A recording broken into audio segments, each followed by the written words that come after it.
Sugeng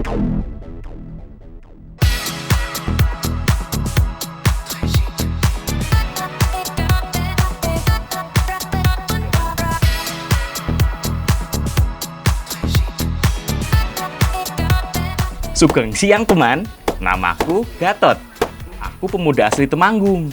Sebagai salah satu putra daerah, aku sangat bangga dengan seluruh kearifan lokal yang ada di Kabupaten Temanggung, termasuk keanekaragaman kulinernya, seperti yang akan kita masak sekarang. Nah, lele ini mau dimasak mangut. Pertama, harus diasap dulu, karena matangnya harus dengan asap, tidak boleh dengan api. Bu, ini paling tidak butuh berapa waktu ya, Bu ya? 3-5 jam. 3-5 jam. Mangut adalah salah satu makanan khas Jawa yang menggunakan ikan sebagai bahan utamanya. Kemudian dimasak dengan kuah santan pedas. Kalau di Pantura, ikan yang digunakan adalah ikan manyung. Tapi kalau daerah Jawa bagian selatan, biasanya yang digunakan adalah ikan lele. Jadi mangut lele ya. Nah, karena ini lelenya besar banget, kita pakai kepala lelenya saja.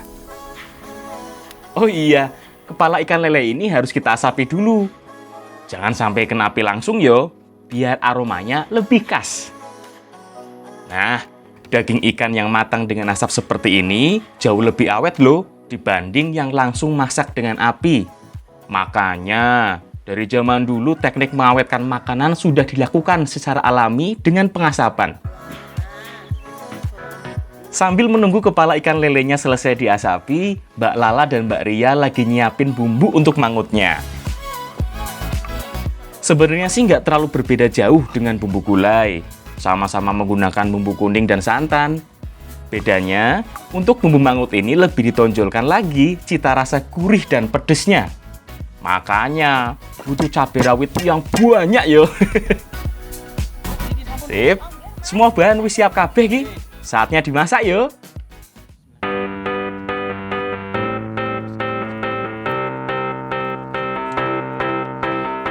Pertama, tumis semua bumbunya dulu.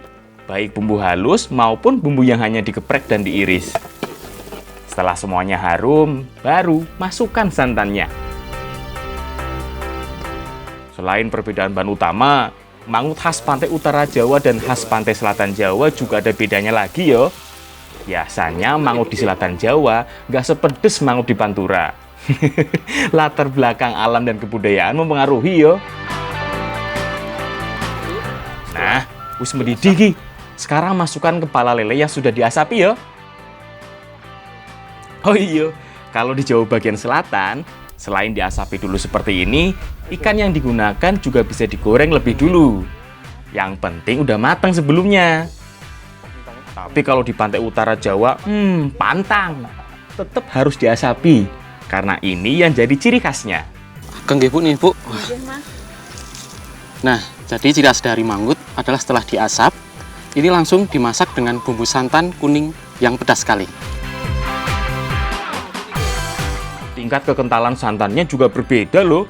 Biasanya mangut di selatan Jawa nggak terlalu kental seperti mangut yang ada di utara Jawa. Wah, ambune wis enak banget iki. Wis ra sabar pengen icip-icip. Terus,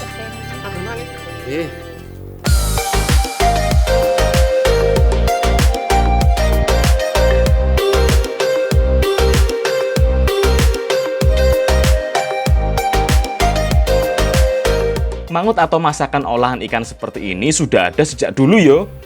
Termasuk sebagai makanan rakyat. Karena ikan termasuk bahan makanan umum yang mudah didapat. Oh iya, selain menggunakan ikan lele atau manyung, yang paling sering digunakan sebagai olahan mangut ya ikan pari asap. Pokoknya dimasak dengan santan kuning pedas. Nah, jadi rasa mangut ini rasanya pedas gurih dan tentunya aroma asapnya khas banget. Jadi pengen nambah terus ya? Iya. Mari nambah, Mbak. Ya. Pokoknya makin kuat aroma asapnya, makin dicari. Quantum apple ya, Bu.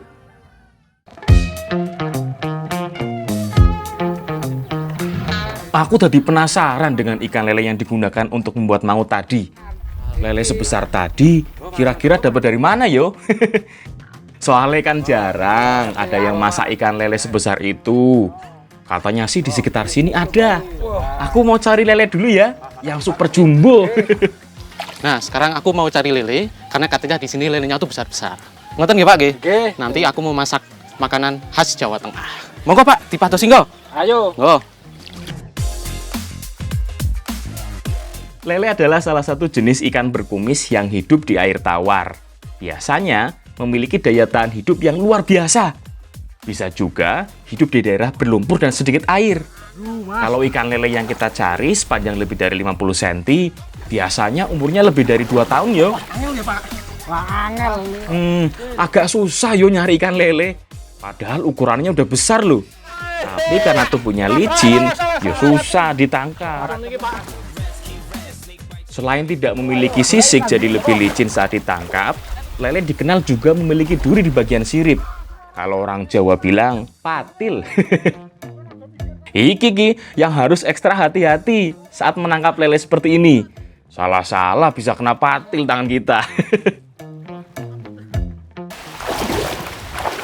Nah, lele sebesar ini biasanya dijadikan indukan. Namun masa produktifnya sudah habis. Makanya ini bisa kita masak. Lelenya besar banget, sama lengan saja besar lelenya nih. Wah. Wes, gak usah banyak-banyak. Kalau lelenya segede ini sih, 1 ekor juga bisa buat makan warga sekampung.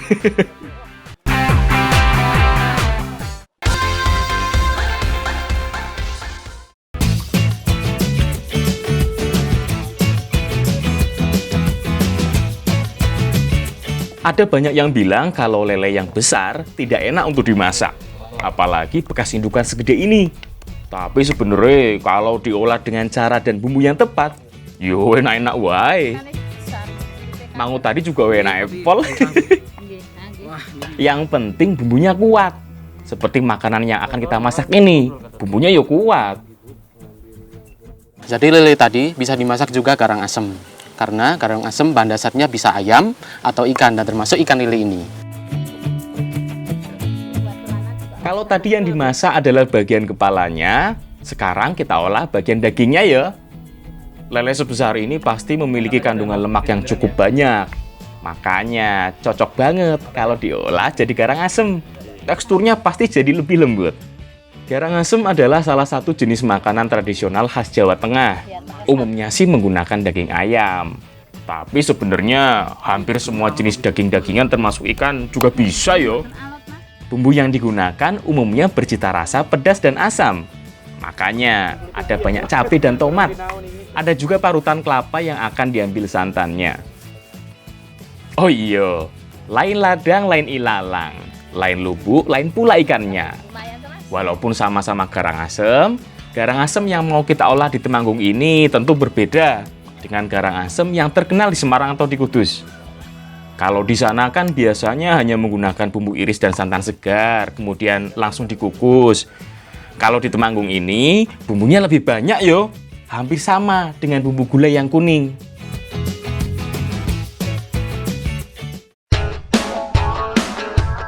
Cara masaknya juga agak beda yo. Kalau di Semarang dan di Kudus, semua diracik dalam keadaan segar, termasuk santan, bumbu iris, dan dagingnya. Semuanya langsung dikukus. Kalau di sini, bumbu-bumbunya ditumis dulu. Baik bumbu halus, bumbu iris, santan, dan ikannya. Pokoknya semuanya ditumis, Miss.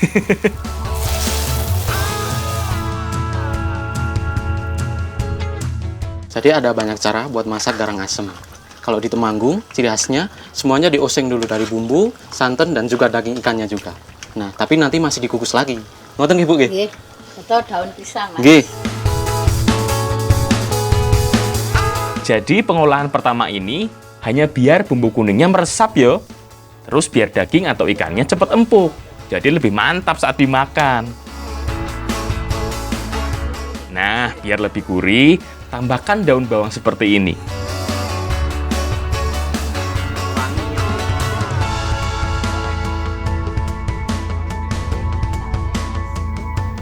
Tahap kedua masih sama yo.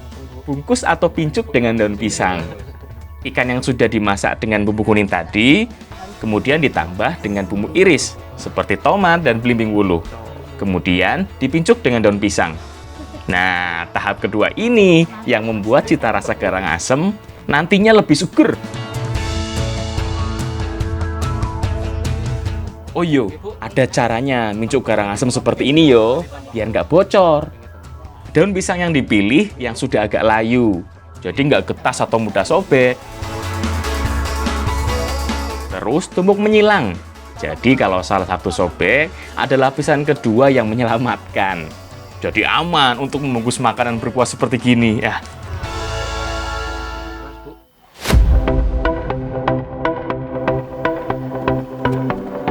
Sip, terakhir tinggal dikukus sampai matang. Tenang, tidak lama kok. Paling butuh waktu sekitar 10 menit. Soalnya kan daging ikannya sudah mateng. Tinggal bikin cita rasa tomat dan belimbingnya meresap aja.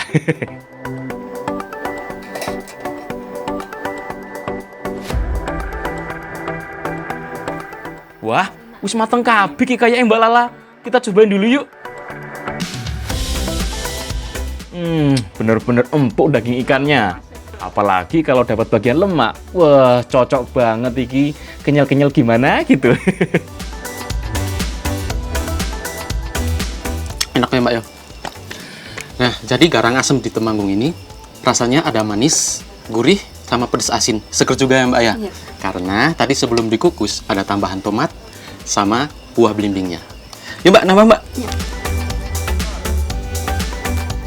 Walaupun sebelumnya sudah diongseng dengan semua bumbu, cita rasa garang asem lelenya tetap seger yo. Soalnya kan belimbing dan tomatnya masuknya terakhir sebelum dikukus. Enak tenan pokoknya.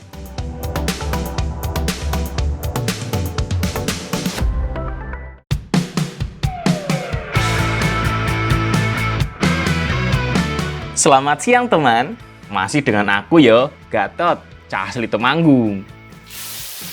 Kali ini kamu tak ajak main ke Dusun Lamu Gunung, salah satu desa yang berada di kaki Gunung Sumbing. Di sini ada salah satu bahan makanan yang tidak biasa, tapi masyarakat sini sering memakannya. Orang sini menyebutnya gasir, sejenis serangga yang mudah didapat di sini. Kira-kira dimasak apa yo? Jadi ada banyak cara buat masak gasir. Tapi paling enak itu digoreng dulu agar teksturnya lebih kering dan juga bau apeknya bisa hilang. Selain biar nggak apek, gasir atau gansir yang digoreng ini juga jadi tidak mudah hancur ya saat dimasak dengan berbagai olahan. Soalnya kan udah kering, teksturnya jadi lebih keras. Nggak perlu terlalu lama kok, cukup beberapa menit aja, ini udah mateng. Kalau kelamaan malah pahit karena gosong. Nah, sambil nunggu aku goreng gasir, Mbak Saka dan Mbak Vinta lagi nyiapin bahan dan bumbu lainnya ya. Ada yang lagi marut kelapa, ada juga yang lagi bikin bumbu sambal. Terus bahan-bahan lainnya ada daun talas dan ikan teri. Kira-kira mau dimasak apa sih? Kok banyak banget bahan-bahannya? Oh, jadi gasir iki mau dimasak jadi buntil. Oh iya, bumbu sambalnya jangan lupa diberi campuran ikan teri. Ini yang jadi salah satu ciri khas dari buntil. Selain pakai ikan teri, bisa juga menggunakan rebon atau udang yang kecil-kecil. Setelah semuanya siap, sekarang aduk jadi satu. Mulai dari parutan kelapa, bumbu halus, dan gasir yang sudah digoreng. Yuk, ini. Jadi, gasir yang sudah digoreng kering tadi bakal dimasak buntil. Nanti akan jadi isiannya dengan bumbu kelapa. Ini Mbak yo.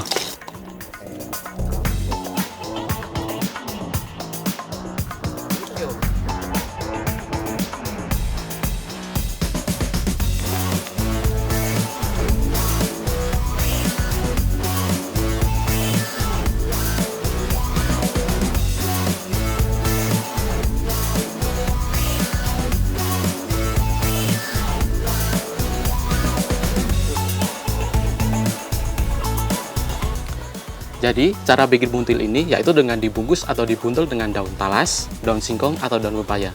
Makanya bisa disebut dengan buntil. Ngoten nggih, Mbak nggih? Ya, betul.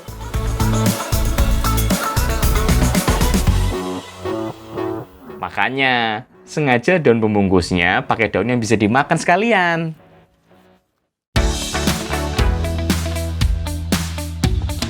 Setelah semuanya dibungkus dengan daun talas, kukus dulu sampai matang.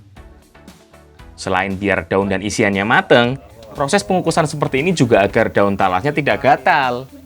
Kalau langsung dimasak dengan bumbu, biasanya, gatal di lidah. Nggak perlu terlalu lama. Kalau daun puntilnya sudah terlihat layu, berarti sudah siap dimasak dengan bumbu lainnya.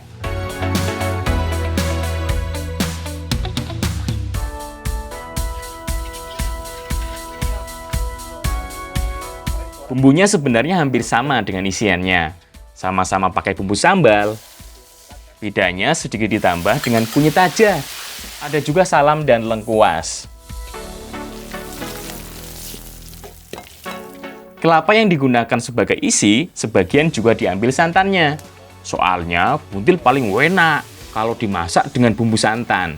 Bisa juga tambahan cabai. Lah, aku ini senang pedes kok, biar makin semangat. Tunggu sebentar sampai mendidih ya. Setelah itu, baru deh masukkan buntil yang sudah dikukus tadi. Tunggu sampai bumbunya meresap. Kalau begini kan, jadi luar dan dalamnya tetap berasa. Semuanya full dengan bumbu. Ini yang jadi ciri khas buntil. Sip, wis mateng iki. Yuk, Mbak, monggo dicoba bareng-bareng.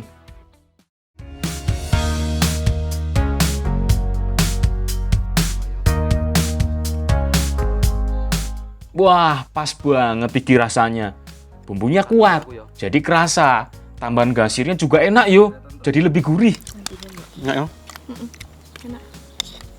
Jadi buntil ini tuh ada rasa asin, pedas, dan seger juga. Apalagi ada tambahan isi dari gasir tadi. Tentunya tambah gurih dan tambah protein juga. Yuk, Mbak, nambah ya? Ya, monggo. Yang paling penting, daun talasnya udah nggak gatel ya. Soalnya kan udah layu. Getahnya udah turun semua.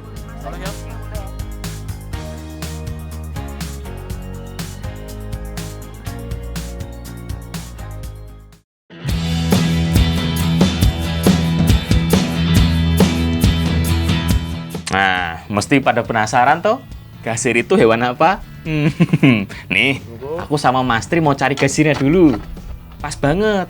Di sawah Mas Tri katanya lagi banyak gasirnya.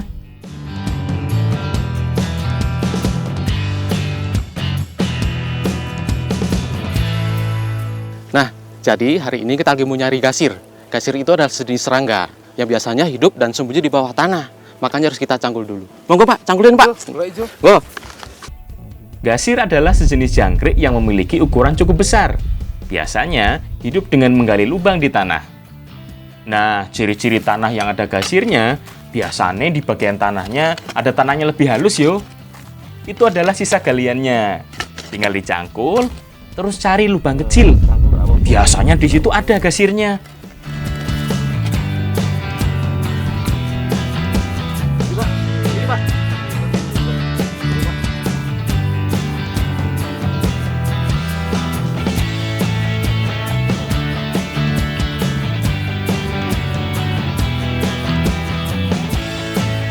Nah, jadi gasir ini biasa hidup di bawah tanah, makanya sering rusak akar tanaman. Dan dianggap hama oleh warga sekitar sini. Tapi bisa dimasak, Pak, ya? Iso, Mas. Bisa, wah. Iso dimasak. Gih.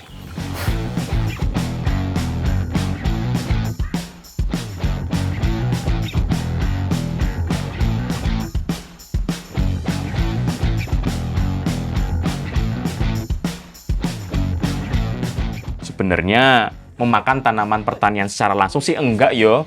Tapi karena cara hidupnya yang suka menggali tanah, sering membuat akar tanaman pada rusak, jadi pada mati. Ada sedikit perbedaan antara gasir dan jangkrik pada umumnya. Selain ukuran badannya yang lebih besar, bentuk sayapnya juga biasanya lebih kecil. Wah, lumayan yo, entuk akeh iki. Gasir biasanya banyak ditemukan saat peralihan musim, terutama dari musim kemarau ke musim penghujan. Walaupun sering dianggap merugikan pertanian, kalau banyak gini yo enak untuk dimasak.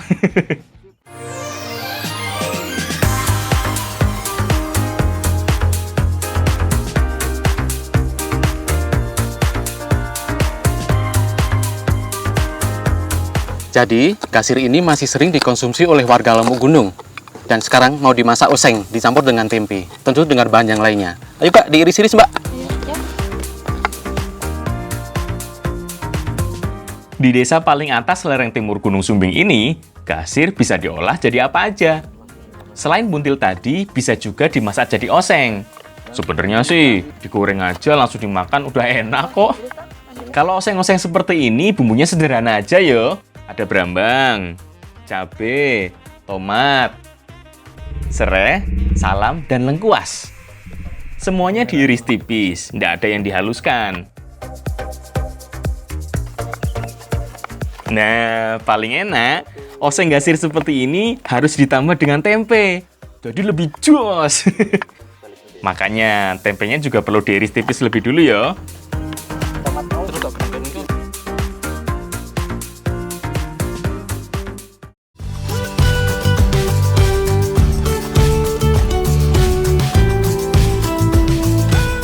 Seperti namanya ya, cara masak oseng gasir ini ya dengan dioseng satu persatu.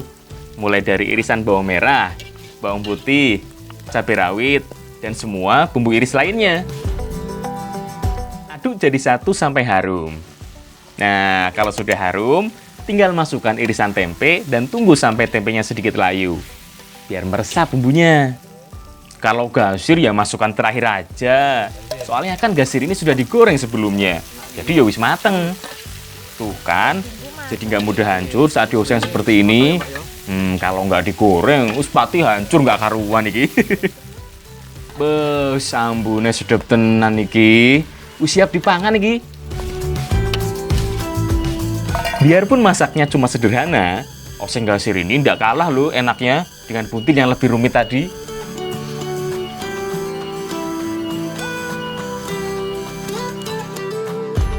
Kembali. Jadi, oseng gasir ini dominan rasanya pedas dan asam. Dan ternyata, gasir ini rasanya seperti udang kali. Mantap banget ya rasanya, Mbak ya? Kenapa, Mbak? Lawang pada dasarnya udah enak, mau diapain aja ya tetap enak. Kalau lihat bentuknya, orang mungkin ragu buat memakannya. Tapi ini udah sekali coba, yo pasti nambah. Yo, Mbak, monggo, tanduk, dientek ya.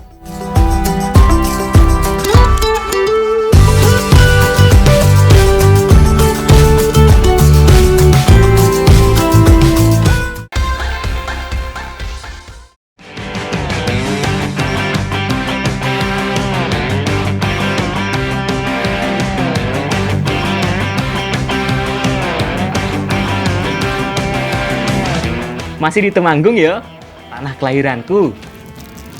Aku lagi bakar dulu kepala kambingnya.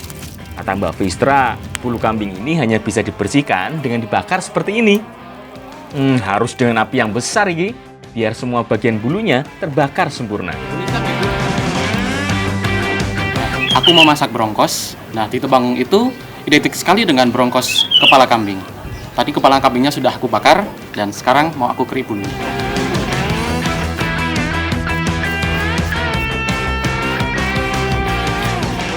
Biasanya sisa bulu yang sudah terbakar akan dengan mudah hilang dengan dikerik seperti ini. Wis, sampai bersih pokoknya.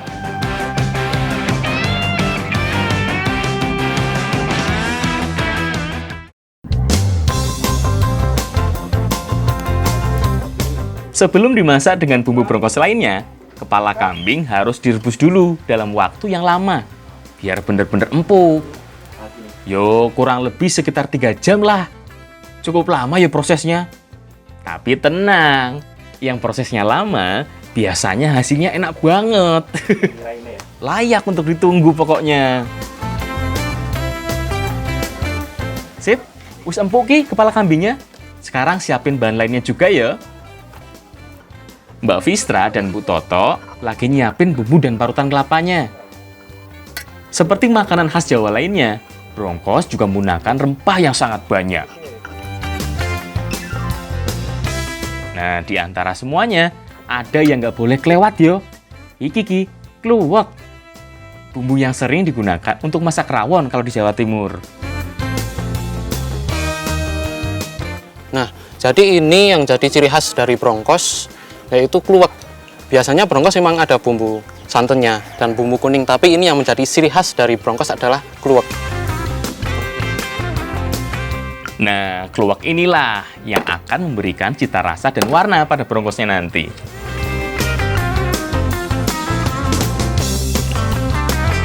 Yang tua juga nggak apa-apa, biar santannya dapat banyak, jadi makin gurih.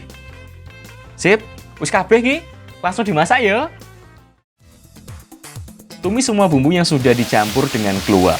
Setelah harum, berikutnya masukkan juga bumbu yang digeprek, seperti lengkuas, sereh, dan salam. Masukkan irisan kepala kambing yang sudah empuk ya, biar menyatu dulu dengan bumbunya. Baru ditambah dengan santan kental.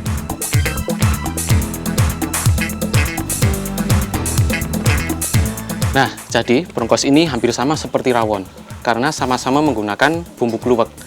Hanya bedanya, jika brongkos ini menggunakan santan. Jadi rasanya lebih kental dan lebih gurih. Nah, walaupun dagingnya sudah dimasak tadi, sekarang bisa dimasak lebih lama lagi ya, biar dagingnya lebih empuk dan bumbunya meresap. Brongkos adalah salah satu makanan berkuah yang banyak berkembang di Jogja dan Jawa Tengah. Nah, makanan berkuah coklat yang satu ini adalah salah satu makanan favorit Sultan Mataram loh. Belum tahu pasti masakan yang satu ini kapan ditemukan. Tapi banyak yang menyebut kalau brongkos terpengaruh dari Inggris dan Perancis. Soalnya banyak yang percaya kalau brongkos berasal dari kata brown horse. Tapi lidah Jawa kayak saya yo, susah nyebutnya. Jadi yo brongkos. Wah, wis mateng ki. Yuk, icip dulu mbak. Karena daging kambingnya sudah dimasak beberapa kali, jadi teksturnya bener-bener empuk. Enak banget iki makannya.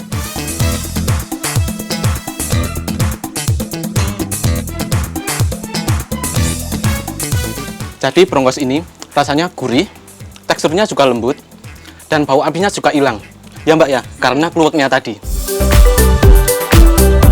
Yuk, Mbak. Walaupun enak, tetap harus bijak. Jangan kebanyakan makannya. Daging kambing kan bisa meningkatkan kolesterol. Apalagi kepala kambingnya. Lebih kenceng lagi. Tapi asal nggak kebanyakan, aman kok.